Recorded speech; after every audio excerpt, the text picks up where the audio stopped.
Boa noite, gente. Somos o grupo 4, composto por Rainara, André e Conceição. E nós ficamos com 2 capítulos. O capítulo 10, que vai falar sobre a inteligência, memória e percepção. E o capítulo 11, sobre a psicologia na vida afetiva. A inteligência, a memória e a percepção são objetos de estudo direto da psicobiologia e da neuropsicologia, embora ela seja de interesse em todas as áreas da psicologia. Então, para dar início, eu vou falar algumas concepções quanto à inteligência, que vai relacionar a inteligência com as nossas decisões. Eu tenho certeza que alguém já ouviu a frase: nossa, fulano fez uma decisão inteligente, tomou uma decisão inteligente. Pois bem, mas como assim, Rainara? O exemplo que eu posso dar para vocês é sobre anúncios publicitários, que até no próprio texto ele vem trazendo para a gente sobre a propaganda de um eletrodoméstico, né? No qual eles caracterizam um produto como de tão fácil manejo que nós nem precisamos ser muito inteligentes para usar esse produto. Mas se nós decidirmos comprar aquele produto, se a gente tomar a decisão de comprar aquele produto, nós já somos suficientemente inteligentes.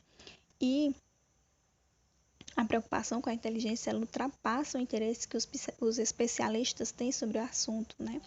E isso vem preocupando muitas pessoas, porque casais que pretendem ter filhos, eles querem saber se seus filhos serão inteligentes e eles buscam treinar as crianças para aumentar essa capacidade. Quando as crianças vão para as escolas, os pais e professores, eles avaliam a sua capacidade de resolver os problemas. Em empresas, quando contratam funcionários, eles buscam selecionar aqueles mais inteligentes. Então, a inteligência ela é utilizada frequentemente em nosso dia a dia, em ações, decisões, escolhas e etc. Outra concepção é quanto à adaptação às novas situações e aprender com facilidade. Um exemplo que eu não pude deixar de trazer é esse momento que a gente está passando, esse período, né? A gente ter que sair das aulas presenciais e passar a assistir aulas através da tela de um computador, da tela de um celular. E para quem se adaptou mais rápido, para quem aprendeu essa metodologia com mais facilidade, é consideravelmente mais inteligente. E a partir daqui surgiram 2 grandes blocos quanto à compreensão do aspecto cognitivo do ser humano, que é a abordagem da psicologia diferencial e a abordagem dinâmica. Boa noite. Psicologia diferencial, baseando-se na tradição positiva, considera que a tarefa da ciência é estudar tudo aquilo que é observável. Portanto, a inteligência, para ser estudada, deve se tornar observável. Essa capacidade humana foi então decomposta por inúmeros aspectos e manifestações. Não observamos diretamente a inteligência, mas podemos medi-la pelos comportamentos humanos. Assim, vemos e medimos a inteligência das pessoas por sua capacidade de idealizar, compreender instruções, perceber a organização espacial de um desenho. A inteligência nessa abordagem seria o composto de habilidades que poderia ser medida por meio dos conhecidos testes psicológicos de inteligências, o QI. Foi em 1904 que os primeiros testes de inteligência foram criados por Alfred Binet, que tinham como objetivo verificar os progressos de crianças deficientes no ponto de vista intelectual. Os resultados de quase todos os testes de inteligência são apresentados pelo que se denominou quociente intelectual, QI. Esse quociente é obtido relacionando a idade da criança com seu desempenho no teste, ou seja, verificar se ela está no nível de desenvolvimento intelectual considerado normal para a sua idade. Boa noite.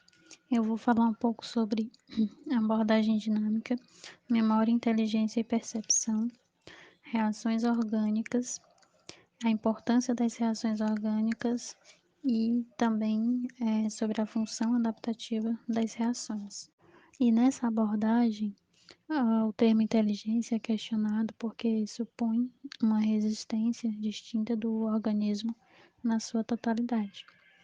A inteligência existiria como algo ou fator no indivíduo que poderia ser medido ou avaliado, pois faz parte de um meio no qual age, manipula, transforma, desenvolvendo concomitantemente suas estruturas psíquicas.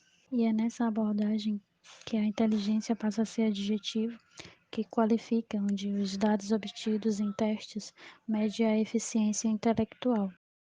O estudo do comportamento intelectual dos indivíduos é feito em função da sua personalidade em seu contexto social. Agora eu vou falar um pouco sobre a inteligência, memória e percepção. O homem não tem natureza, o homem tem história. Com essa afirmação, Ortega enfatiza o aspecto histórico na determinação das capacidades intelectuais humanas, como o trabalho, a atividade, a ação do ser humano sobre o mundo real, que possibilitou o surgimento de uma espécie humana como um ser pensante.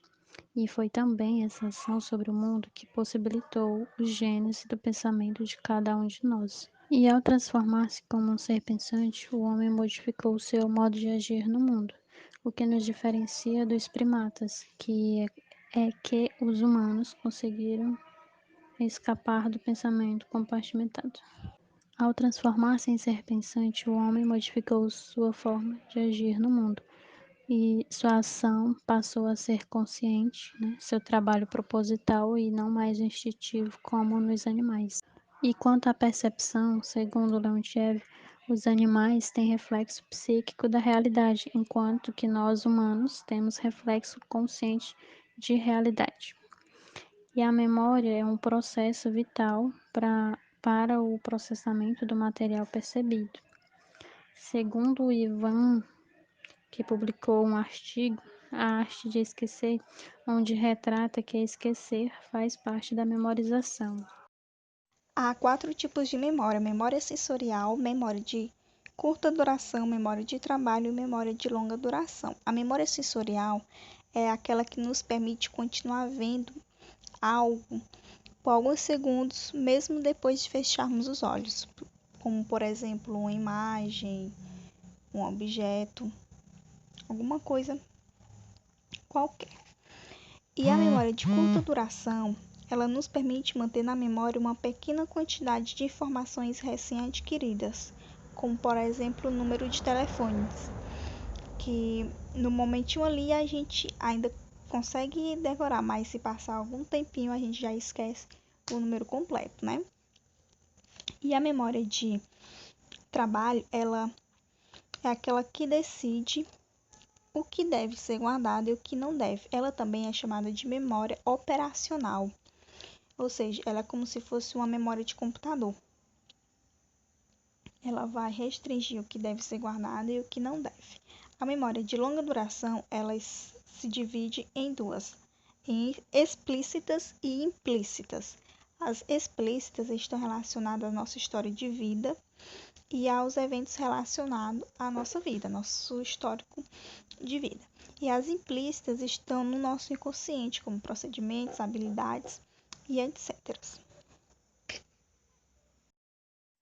Aqui já vamos abordar o capítulo 11, que é sobre a psicologia da vida afetiva. E eu queria que vocês interagissem no bate-papo sobre definindo o que vocês entendem sobre afetos. Então, gente, aqui já vamos abordar o capítulo 11, que é a psicologia da vida afetiva.